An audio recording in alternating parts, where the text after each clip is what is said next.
Hi folks, and welcome to another episode of From Amateur to Expert Daily. As you know by now, I've been involved over the last week in writing a new book for Penguin called Virus Proof Your Business, in which we've collected, aggregated, and in which we'll be sharing 50 ways that your business can survive and thrive. It takes a while to get through the editing process, so I'd like to get the ideas out as quickly as possible ahead of the publication of the book. So we have 50 ways in the book. Today I'd like to share with you the first 10. This is a longer video. Grab a cup of coffee, settle down, and see whether these ideas might be of use to you. If they are, please share them. We're all in this together, and we have a vested interest in one another's businesses succeeding. If one of these concepts is right for someone you know, please do share it with them. 1. Choose to fight for it. Our first idea is a psychological one. Make the conscious choice to fight for your business and to do so tooth and nail. It is your dream after all. This is your baby, your mission, your life's work. In many ways, this is a living incarnation of the very best of you as it goes about sharing its value with the world. Your business is worth saving, and it deserves that extra push that it needs to get up and over the hill. There's something I'd like you to keep your eyes on. We should never lose sight of the fact that what we do matters to others. We are rendering a service. And more than that, everyone doing what they do in a vast interrelationship is invaluable. That's what actually makes up the economy, what provides us with some of the greatest living standards our species has seen to date and enables our children to go further. So, a business is not just a profit-seeking venture. It's part of the backbone on which our entire civilization is built.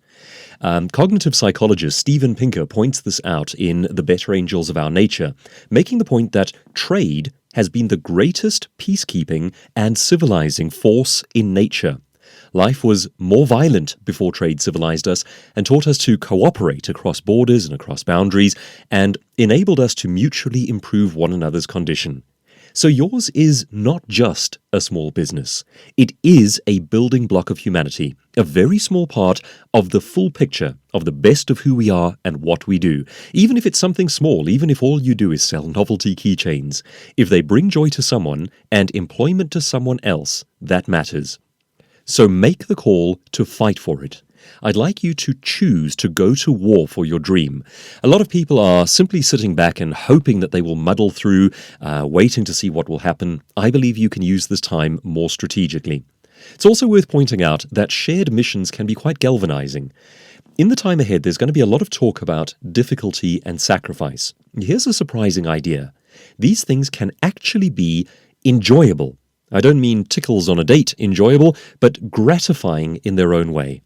There is a lot of research to corroborate the idea that humans are not at their happiest when life is easy, and that often the most satisfying periods of our lives are also the most trying, the ones that require of us. Discomfort, of course, isn't fun in the moment, but pulling together, strategizing, making sacrifices as a team or as a family, and talking about your shared mission, these things can actually be among our most gratifying experiences. So my recommendation is don't hide hard times from your clan. When you are with them, don't pretend away sacrifices that need to be made. Rather, enlist them, make them feel the sense of mission and the sense of pulling together. Next idea. I'd like you to learn to see the swamp and pre-plan the means to pull yourself out. Elite fighting forces teach their teams that movement is life. As you face this crisis, making the odd mistake may not be fatal, but getting stuck and doing nothing certainly will be. A lot of psychological research has shown that the stress response can lead to somatic reactions like stupor, as well as confusion of thinking and confusion of behavior. In other words, you shut down. I'd like to encourage you to pre-program yourself with rescue mechanisms. Tell yourself in advance that if you feel stuck, you will immediately get up and go for a walk around the block, or immediately call a meeting of your team, or any other pre-planned swamp-busting activity that's suited to rousing you from stupor, because planning outperforms panic. With a response like that preloaded into your mind, you will have set up your own thinking to deal with these inevitable setbacks. When they occur, you don't agonize. You simply do what you decided to do in advance, and it gets you unstuck. Idea number 2. Get your head around the size of the challenge. A little perspective can go a long way. There are a few things you can do to get to grips with your own scenario. The first one is to figure out your numbers. What's up? What's down? What's costing more? What's costing less? Are there revenue streams that have dried up? Is there perhaps one revenue stream that is still doing well? What are the numbers telling you? Using numbers is also a great way to get away from panic mode. It allows you to think about something logical, functional, and useful, and your brain enjoys latching onto something like that in times of crisis. I'd like you to start making documents about the things you plan to do to get through this crisis. Your first document should have all of your numbers. Headline it something like "Our situation right now," or if you're a solo entrepreneur, "My current scenario." The point is to give you a snapshot of reality. So know your numbers, that's the first one. The second one is know your dependencies. Or in other words, outside of your business, who do you rely on to do what you do? Supply chains are usually the biggest one here. As long as they continue to serve you, it actually matters that you reciprocate and support them. Fidelity aids everyone. There's a way in which this crisis is largely a battle of perceptions, at least as it pertains to business. And we're facing kind of a reversal of the old Cold War dynamic. We can now create mutually assured salvation. If you're being faithfully paid by creditors, please faithfully pay your debtors. If you're being faithfully supplied by providers, pass the energy along. If everyone continues to do business, well, then everyone continues to do business, and the business crisis ends. Now, that said, it remains prudent to prepare. So I would like you to be faithful to your suppliers, but on the off chance that your suppliers may fold, I would like you to learn of alternative suppliers and run some scenarios about what it would take to change, to switch. Please don't do it for no particular good reason. Stay faithful to your suppliers and help them. However, be ready to change if you need to. Finally, a lot of small businesses operate out of homes, and there are a number of things that you can do immediately. The first is, if you are struggling to make your home payments, try to understand whether this is a short-term issue, 1 to 3 months, or a long-term challenge of more than 3 months. Call your bank's call center and explain the situation to them, and explain anything that you might be doing to fix or manage it. Understand that your bank may have to start a legal process, but at the same time, they will likely work with you for a few months at least to attempt to help you to address the issue. And a lot of banks, of course, are giving holidays at the moment, which is wonderful. If you pay what you can, the banks tend to respect that you're attempting to make amends, and that will help. It will be a good sign to them. It may buy you some time. You could also ask your bank what options are available to restructure your loan or to decrease your payments. Next idea. Promote situational awareness. Now, here's an idea that falls into 2 categories. In your scenario, if this works well for you, go ahead and do it. But if this proves a bad idea for you, ignore it like the plague. Essentially what it comes down to is having meetings, remote meetings with your staff. Now, for some businesses, this is actually not a good idea. If your people are able to simply get on with being productive, then for goodness sake, leave them alone, allow them to get their work done. Don't bog them down in endless meetings for the sake of creating a pleasing tableau. We're not about creating pretty pictures of people cooperating at the moment. We're about getting the work done. So if you don't need meetings, then please do not overdo them. They can gum up the works.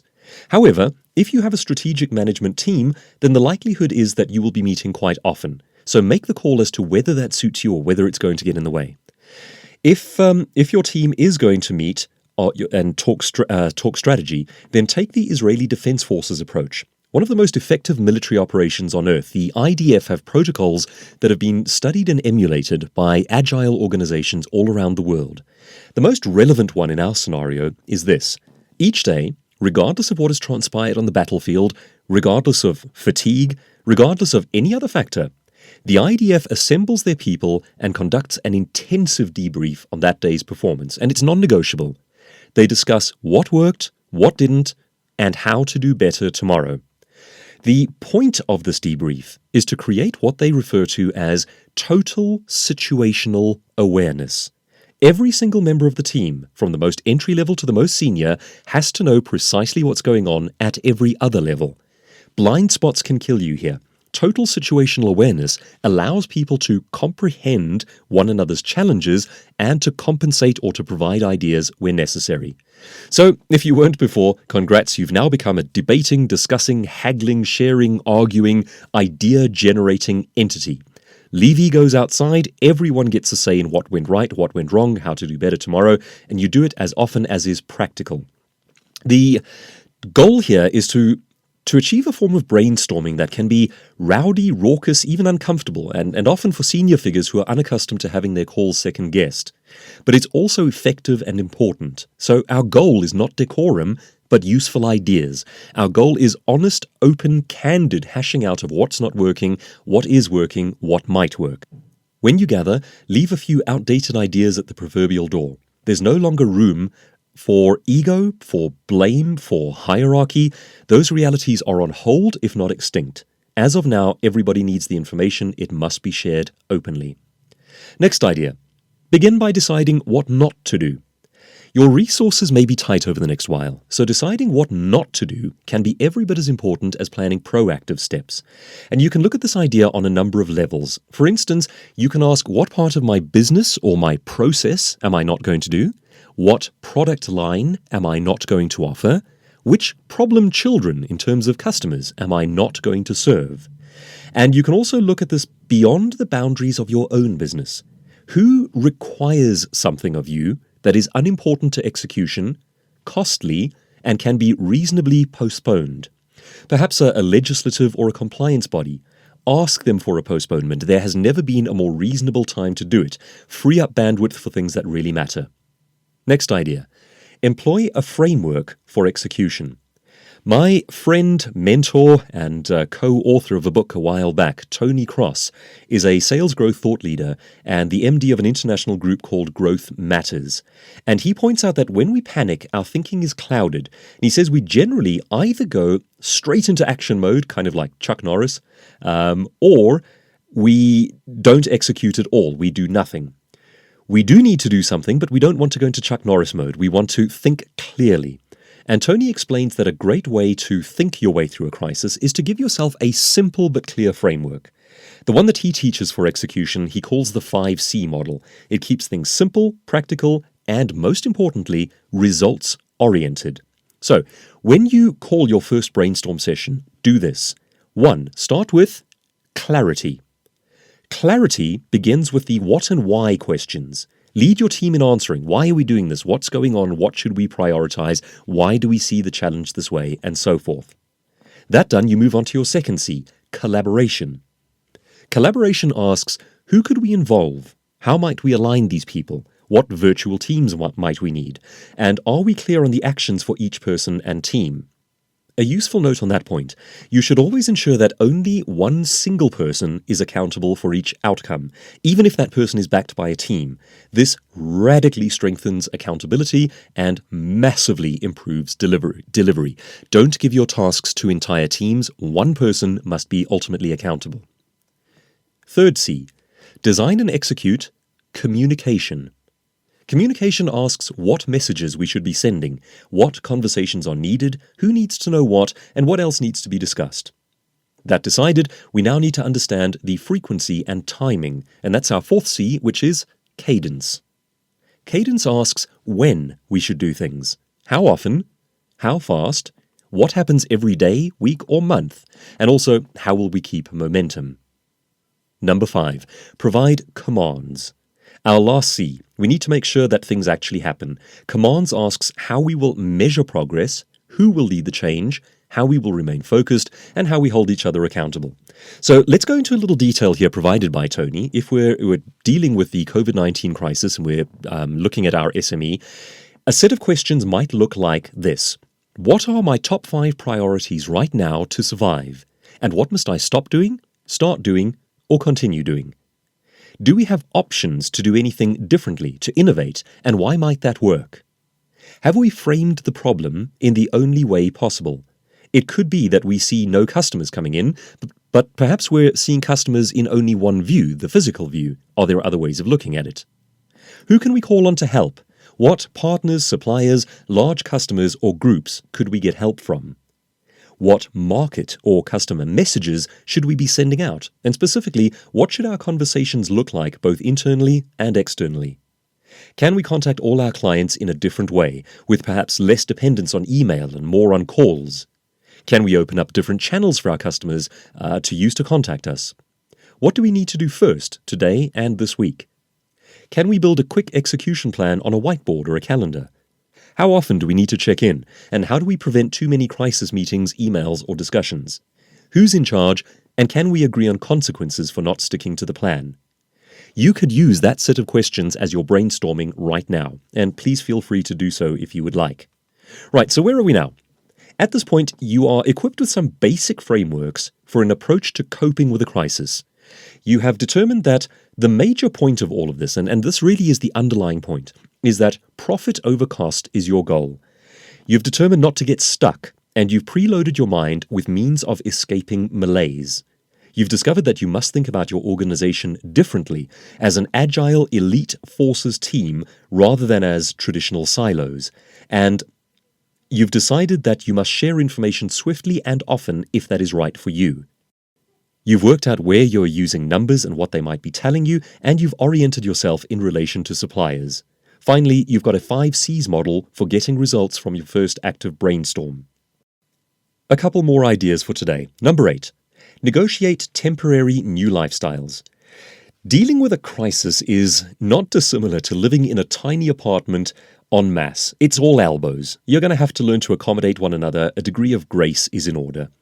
So start by collecting, pooling, and sharing helpful resources. Things like Facebook groups such as Kids Learn Everywhere. There are resources for homeschooling in SA. There are stores that have special offers, things like that. Wherever you have clever ideas for living effectively, share them. That helps. The next one is, if you're going to be working remotely, be smart about it. Richard Branson observes that in 30 years' time, as tech moves forward even further, people are going to look back and wonder why offices ever existed. So you need to consider whether you are able to work remotely. And if you're going to do that, there are some smart moves that you can make. Remember that productivity is the goal here, not observed behavior. Judge people on what gets done, on their results, on those metrics, and not where they are or how busy they look. Now, this is quite an interesting one because it can make some managers feel dreadfully insecure if they've become accustomed to watching the way people work rather than simply measuring output. Now, if you're struggling with ideas of trust, there is an interesting principle to consider. It is easier for people to look busy when you are watching them and thereby to satisfy your need to manage than it is to do so remotely. Remotely, people can't pretend to be busy. They can only accomplish results. So if this helps, and I hope it does, you may psychologically let go of the need to see if people are busy because they can only provide you with results. It actually, in many ways, simplifies managing, and it takes the degree to which people can use theatre to show busyness out of the equation. They can only provide results. A few tips on making this work effectively. Make sure your people genuinely understand the tech and that it works on their machines and that they know who to talk to for support. Don't leave them in the dark. You can increase your security using a checklist. If that's of concern for you, start your checklist by simply copying this one. Tell your team to disable auto login on their computers and to ask for a password when waking from sleep. Set it to lock after 10 minutes. Make use of hard drive encryption. Turn on encryption for all sites visited. Ensure smartphones use lock codes and can be wiped remotely. Use unique generated passwords for each site managed by something like OnePass, and use two-factor authentication. Tell your team to be clever about prioritizing communication. Not everything needs immediate answers, and not everything is equally important. Don't clog up channels with trivialities and allow people to work. For questions that can wait hours, go to email. And for questions that need answers in minutes, go to chat. If plausible, use private channels like WhatsApp so as not to clog up bandwidth for those not involved, and for questions that need immediate answers, pick up the phone. Quick insight for your teams. Many great books have been written about how to use time effectively, and among some excellent research on the topic, we discover this one gem. 90-minute periods of extreme focus on a single task appears to be our most effective and productive chunk. Teach your people this simple trick. Quite often, people are working as a husband and wife, as spouses at home, and they may have to alternate babysitting duty as they go along. 90 minutes of highly focused work appears to be our most productive time period. If people are able to alternate their 90-minute chunks, that is ideal. It may also be important that people work at times during the day that allow for overlap, in order that they will have access to their colleagues for questions, collaboration, and so forth. And the research on this one suggests that 9 a.m. to 3 p.m. works very well. It provides at least a 6-hour overlap. However, you can also get away with as little as a 4-hour overlap, so long as it has been agreed upon and people stick to it. Final idea for today, number 10, share these tips with your remote workers. Building routine is important. Try to get up in the morning, dress, and begin work as you did before. If you previously wore makeup, continue doing so. It not only helps psychologically, it also prevents people touching their faces. 2. Consider divvying up your workday into logical divisions, a chunk for planning, for admin, for productive work, emails, meetings, and so forth. 3. If you find it disheartening to work in isolation, consider, if you're able to move outside, using a mall, a library, a coffee shop with Wi-Fi, so long as you're not in lockdown. If you are in lockdown, consider just sitting in different locations. Sit outside for a while. It is actually a good idea, and there's research to back this up, to change your scenery quite often. Next one, number 4, the news media is 10% your friend and 90% your enemy. Social media is arguably worse. While you do require a minimum of useful information about what's transpiring around you, you do not need the time wastage, the fear-mongering, the constant neuroticism shrieked via megaphone by drama-hungry hypochondriacs. Don't fall into a trap like ceasing your work or stopping writing your book simply because everything is so uncertain. Ceasing to do useful work on the basis of media-generated paranoia does not serve you or your career or your long-term goals, and long-term is going to happen. Number 5, set limits on your own working hours. With focus, you can actually get more done over less time under these circumstances. There are less distractions, there's less travel time. A lot of people are going to find that they're more productive now, but do make sure that you log off from your apps and reclaim your evening. Remember that communication is key. You will need everything available to everyone at all times. Documents, calendars, private during work hours included, discussions and to-do lists. Make sure that everything is in the cloud. Those are our first 10 advance ideas from the upcoming book, Virus-Proof Your Business, 50 Ways to Survive the COVID-19 Crisis.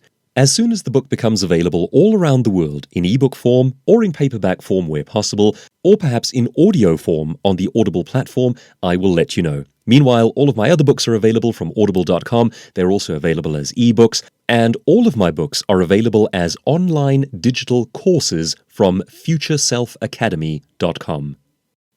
Here's wishing you success and survival. If these ideas have proved useful to you, please share them as broadly as possible. If you haven't subscribed to the channel, please do so now.